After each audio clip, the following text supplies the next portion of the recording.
The most active, militant, and politically conscious of the laboring poor were not the new factory proletarians, but the skilled craftsmen, independent artisans, small scale domestic workers, and others who lived and worked substantially as they had done before the Industrial Revolution, but under far greater pressure. The earliest trade unions were almost invariably those of printers, hatters, tailors, and the like.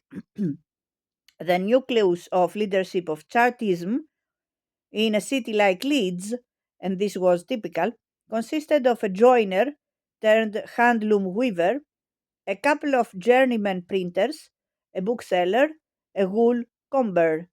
The men who adopted Mr. Owen's cooperative doctrines were in their majority such artisans, mechanics, and hand workers.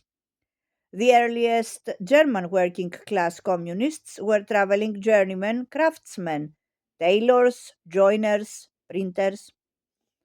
The men who rose against the bourgeoisie in the Paris of 1848 were still the inhabitants of the old artisan Faubourg Saint Antoine, and not yet, as in the Commune of 1871, those of proletarian Belleville.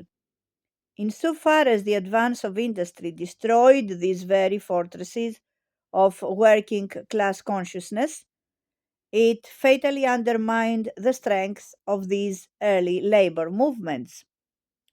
Between 1820 and 1850, for instance, the British movement created a dense network of institutions for working class self education and political education.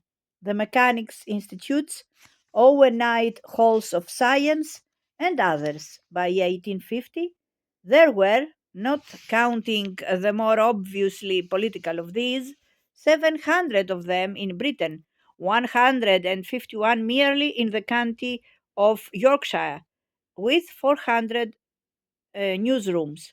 But they were already declining, and within a few decades, most would be either dead or somnolent. There was only one exception. In Britain alone, the new proletarians had already begun to organize and even to produce their own leaders. John Doherty, the Irish Owenite cotton spinner, Tommy Hepburn, and Martin Judd, the miners.